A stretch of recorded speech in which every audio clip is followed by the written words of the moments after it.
Okay, now we're taking another look.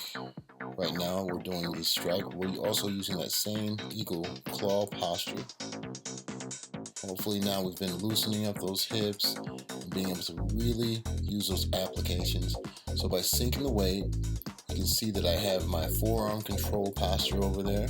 By hitting that spot on the arm, and I just drop my hips to make sure I can put that on the wrist or the elbow.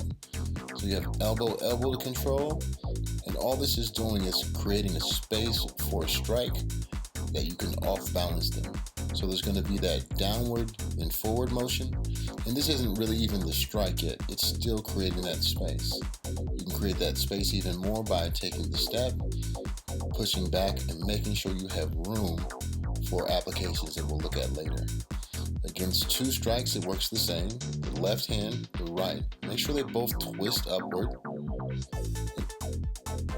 Now we're looking at it with the chopping palm, with the peach palm. It's the same idea, going down and then forward, stopping that structure on the forearm, the attack coming in and taking and dominating that space moving forward. Now I'm doing it with the full step. You can practice on the pad, and we'll really review this more next time doing full step applications. The half step for now is not only just better practice, but it's more realistic in the situation of how much time you have to react. So here doing that half step, we're just chopping, and even when he's just so little, I can feel that on my arm. Pushing it out of the way and striking deep with the next step, the bung trend, collapsing fist that we're going to learn on the third video.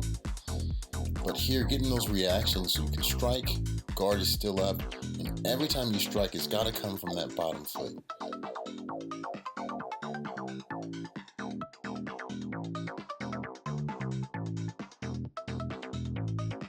With the takedown here, this is just a step through. It's not even a full takedown, but you'll see that creating that space with the elbow and the hips, it gives the opponent off balance that really makes it difficult for him to counter from.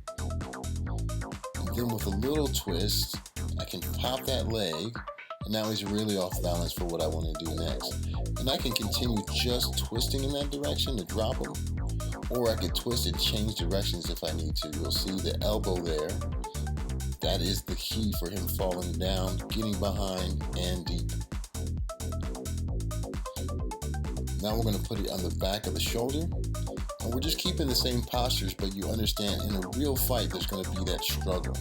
So just get used to practicing moving and dominating space while keeping the struggle. Now we're going to look at draw next time, and we're going to use it with a choke. Small, easy takedown. Now this is Taichi's club strike. The club strike is real simple. We see it a lot. One hand blocks up, the other one goes forward.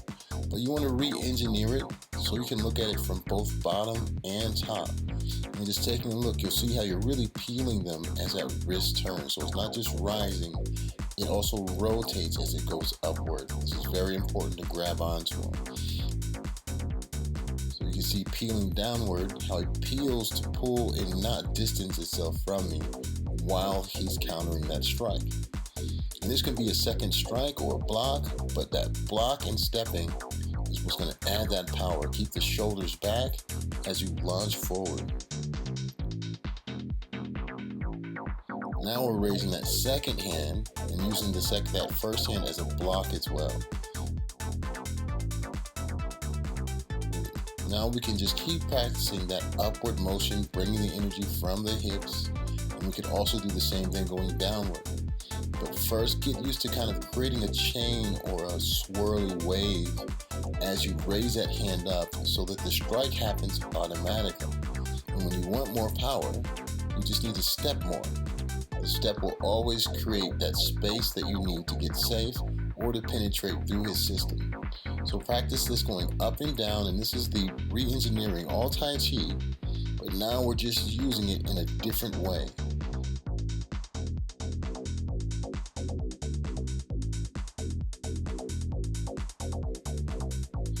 Now some simple takedowns with that.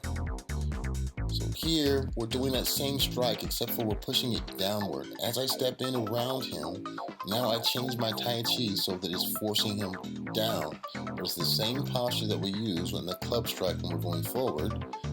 Now I can step that leg behind and pop it as I press so that the weight goes directly into that joint. And now we can use it with the sweep. I use the club to pull him in, pull it right back, and I can also change the direction of that sweep with my heel. That's good practice. We're going to see you next time. Take it safe. God bless.